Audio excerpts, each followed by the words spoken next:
क्या पर्यावरण सुरक्षित है? तो खैर आपदाओं का तो कहानी पूरे देश की हो चुकी है। सड़कें भी चाहिए, ढांचागत विकास भी चाहिए, उसकी शैली क्या होनी चाहिए, अपनी विकास की शैली तय करनी पड़ेगी। विकास तो करना ही होगा, हालांकि लोग खाली आपदाओं को झेलने के लिए थोड़ी ना बने हैं।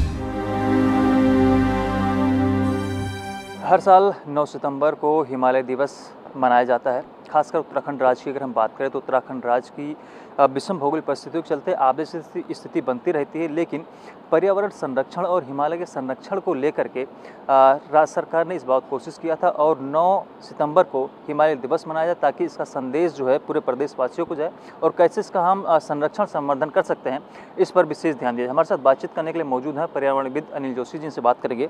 सर, आप मुख्य रूप से देखें तो हिमालय दिवस आखिर महत्वपूर्ण क्यों है, खासकर उत्तराखंड परिप्रेक्ष्य में? देखिए 2010 में सामाजिक संगठनों ने आपस में बैठक की थी और ये फिर तय किया गया, ये प्रपोज किया गया था कि हमें तमाम तरह के दिवस मनाते हैं, पर हिमालय जिसको सारा देश भोगता है उसके लिए भी एक दिन होना चाहिए जिस पर हम बातचीत करें।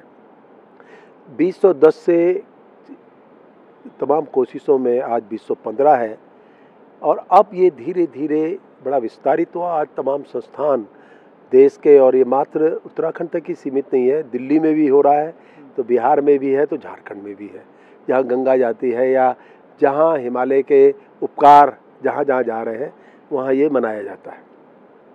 मुख्य विषय ये था कि पहले स्तर पे इसकी हिमालय की चर्चा हो, हिमालय की हालातों की बात हो, वो विज्ञान हो, इसकी राजनीति हो, या इससे जुड़े जो जितने भी पहलू हैं, यहाँ के लोग जो हिमालय को रचते हैं, बसते हैं, उन सब की बातचीत हो। तो हिमालय दिवस का सबसे बड़ा मुद्दा यही है कि हिमालय को, हमको, सारे देश और दुनिया को ये रियलाइज़ कराना है कि इसका अपना जो महत्व है, इसका मात्र अपने लिए नहीं है बल्कि इसका महत्व आपके लिए ज़्यादा है। तो इसके लेकर के हिमालय दिवस लगातार मनाया जा रहा है और इस बार का जो टॉपिक है रखा है वो हिमालय का विकास, दिशा और दशा। तो ये अब के बाद संरक्षण सप्ताह के रूप में मनाया जा रहा है। 2 तारीख से विभिन्न मुख्य संस्थानों में इसकी चर्चा चल रही है और 9 तारीख को भी और 11 को यूपीईएस में एक विशाल इसमें कार्यक्रम रखा गया है। अच्छा सर, क्या मात्र एक दिन इस दिवस को मना करके हम पर्यावरण संरक्षण या फिर हिमालय संरक्षण की बात करते हैं, क्या उसकी जो भूमिका है उसको हम पूरा कर सकते हैं मात्र एक दिन से ही? देखिए, आप पिछले लगातार एक लंबे समय से पर्यावरण दिवस मनाया जाता है 5 को। बताइए कब से मनाया जा रहा है? एक लंबे समय से। क्या पर्यावरण सुरक्षित है? क्या जंगल नहीं खत्म हुए? क्या हवा खराब नहीं हुई? पानी खत्म हो गया? नदियाँ सूख गई? ये मुद्दा नहीं है। मुद्दा ये है कि एक दिन से, एक दिन की दिवाली और एक दिन की होली के लिए हम कितना उत्साह जुटाते हैं, उसके कोई मतलब भी निकल के आते हैं।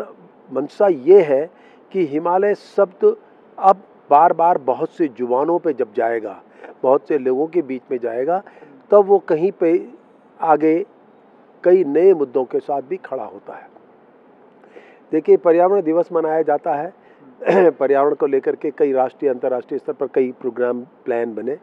मैं ये नहीं कहता कि वो शून्य है इम्पैक्ट में, उनका अपना असर है। बस इसी दृष्टि में हिमालय दिवस में हमारी यही थी कि अब के बार ये कोशिश की गई है कि तमाम संस्थानों के द्वारा जो भी रपट होगी तैयार, उसको नीति आयोग को भी देंगे, प्राइम मिनिस्टर ऑफिस में देंगे। मुख्यमंत्री धामी को इस बात के लिए अनुरोध किया गया है कि आप इसको हिमालय की संवेदनशीलता और हिमालय के मात्र अपना उत्तराखंड ही नहीं बल्कि पूरा हिमालय की संवेदनशीलता के बारे में चर्चा करें। और मेरे संज्ञान में ये भी आया कि इस बार के नीति आयोग में मुख्यमंत्री धामी ने ये बात कही है हिमालय के परिप्रेक्ष्य में, तो हम उन्हें ढाल बनाते हुए इसको चलेंगे, ये हमारा मानना है। हमारा मानना है जो भी राजनीतिक के विज्ञानी या सामाजिक संगठन हिमालय को लेकर बात करता है, उन सबको एक साथ जुड़ना होगा। अच्छा सर, हम विकास की बात करते हैं और विकास काफ़ी ज़रूरी भी है क्योंकि पर्वतीय राज्य है, तो ऐसे में डेवलपमेंट होना चाहिए ताकि लोगों को सुख सुविधाएँ मिल सकें। लेकिन विकास किस तरह की होनी चाहिए? विकास की बेसिकली अवधारणा खासकर हिमालय क्षेत्रों के लिए क्या होनी चाहिए, किस तरह का होना चाहिए, क्योंकि यहाँ आपदा जैसे हालात लगातार बनते रहते हैं? देखिए, अब तो खैर आपदाओं का तो कहानी पूरे देश की हो चुकी है। जिस तरह से दुनिया का पर्यावरण बदला है, तो ये अब कोई भी हिस्सा बचने वाला नहीं है। आपने मुंबई की कहानी भी सुन ली और गुजरात की भी देख ली, वायनाड आपके सामने है, पंजाब भी डूबा इस बार, सब जगह ये कहानियाँ हुई। ये तो अब सबके लिए बराबर हो चुका। लेकिन क्योंकि हम हिमालय हैं, हमारा ढांचागत विकास सबसे बड़ी चुनौती है और इसीलिए हमने इस बार का जो टॉपिक रखा था हिमालय का विकास दशा और दिशा। विज्ञानी संगठनों के बीच में ये बातचीत से यही निकल कर आएगा, जो महत्वपूर्ण बात है कि हमारे विकास को मना नहीं किया सकता, वरना उत्तराखंड राज्य क्यों बनाया था हमने, ठीक ही थे पहले। तो पर हमको किन चुनौतियों को समझते हुए आगे बढ़ना है, वो सबसे बड़ी बात है। तो अभी यही है कि हमको सड़कें भी चाहिए, ढांचागत विकास भी चाहिए, उसकी शैली क्या होनी चाहिए उस पर बहस होनी चाहिए।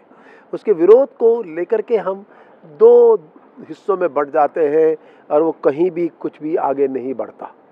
यही एक सबसे महत्वपूर्ण बात है कि हमें यह भी जानना चाहिए, समझना होगा कि अब सबको जोड़ करके जो पक्ष और विपक्ष दोनों हैं, उन दोनों की समझ को बेहतर करते हुए अपनी विकास की शैली तय करनी पड़ेगी। विकास तो करना ही होगा, क्योंकि हिमालय के लोग खाली आपदाओं को झेलने के लिए थोड़ी ना बने हैं, वो भी तो लाभ लेना चाहते हैं।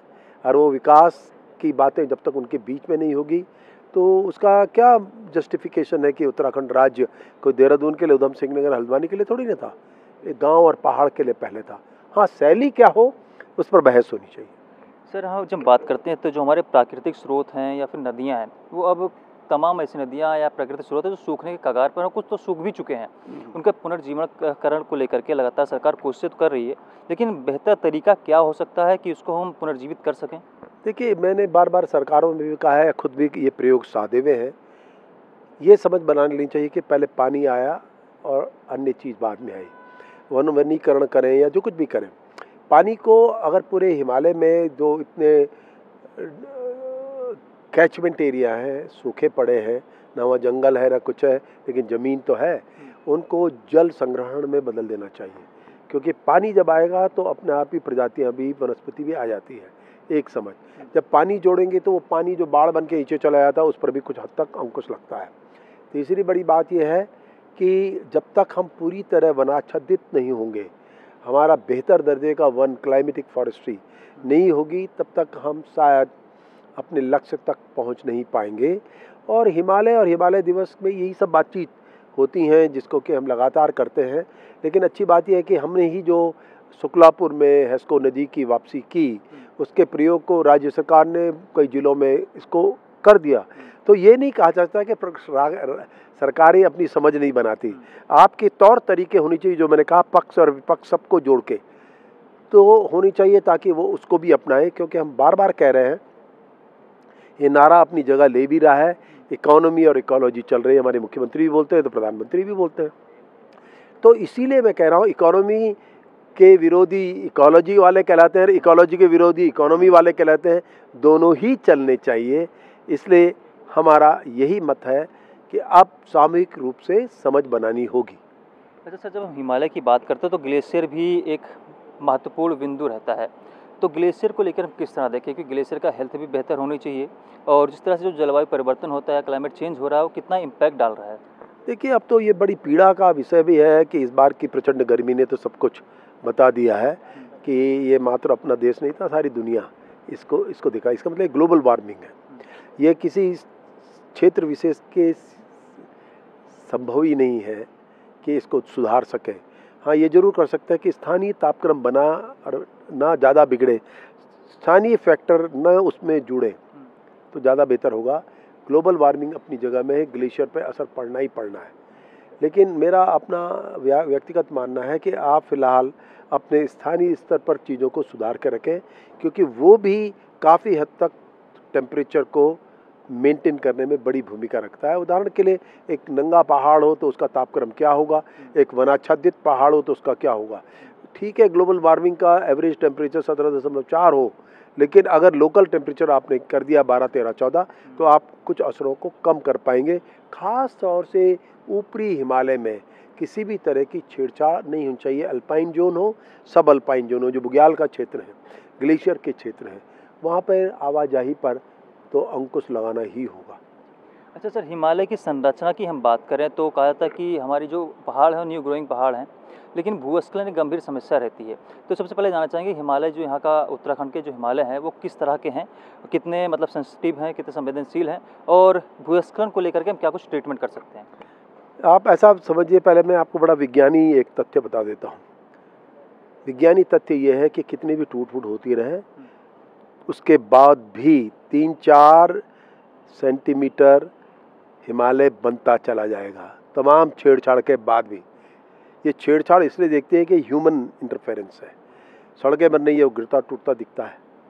लेकिन एक तो ये सत्य समझना चाहिए, दूसरा इसलिए बहुत ज़्यादा आप और हम पैनिक ना हो, एक बात। दूसरी बात ये है, लेकिन क्योंकि हमें बचना है, हमको रहना है, तो इसलिए हमें चाहिए होगा कि हमें यह कोशिश करनी ही चाहिए किसी भी हालत में कि हमारी जितनी भी योजनाएं हों उनमें इकोलॉजी इम्पॉर्टेंट तरीके से जुड़ी रहे। सड़क बना रहे हो, ढांचागत विकास कर रहे हो, आपका इंफ्रास्ट्रक्चर कैसा होना चाहिए, इस पर लंबी बातचीत और बहस होनी चाहिए। ठीक है सर, अगर इसके साथ ही एक छोटा सा संदेश चाहेंगे हिमालय दिवस पर प्रदेशवासियों को, किस तरह से हम हिमालय संरक्षण की बात करते हैं, हिमालय दिवस मनाते हैं, तो क्या कुछ हमें अपने रोज़मर्रा के जीवन में अपनाना भी चाहिए? मैं हिमालय दिवस के संदर्भ में यही कहूँगा, मैं हिमालय के लोग तो किसी न किसी रूप में योगदान करते ही हैं, पर वो जो हिमालय में आते हैं उन सब के लिए मेरी यही प्रार्थना होगी कि हिमालय को मात्र एक घूमने की और दर्शन करने की जगह ना माने, बल्कि ये भी कोशिश करें कि आप किस तरह से हिमालय में योगदान करें, ताकि आने वाले समय में उनकी पीढ़ियां भी भगवान बद्रीनाथ केदारनाथ के दर्शन करें और इस अलौकिक सौंदर्य का लाभ लें। तो इसलिए हिमालय में अब सबको भागीदारी करनी चाहिए, इसकी चिंता करनी चाहिए और इससे जुड़ना चाहिए। धन्यवाद। तो ये थे पर्यावरणविद अनिल जोशी जी, जिन्होंने बताया कि हिमालय दिवस तो हम मनाते हैं और मनाने का मुख्य उद्देश्य यही है कि हम अपने हिमालय का संरक्षण और संवर्धन कर सकें, लेकिन लोगों को भी जागरूक होने की ज़रूरत है ताकि लोग भी हिमालय को बचाने के प्रति अपनी भूमिका निभाएं। कैमरा परमिशन के साथ रोहित सोनी, ईटी भारत, देहरादून।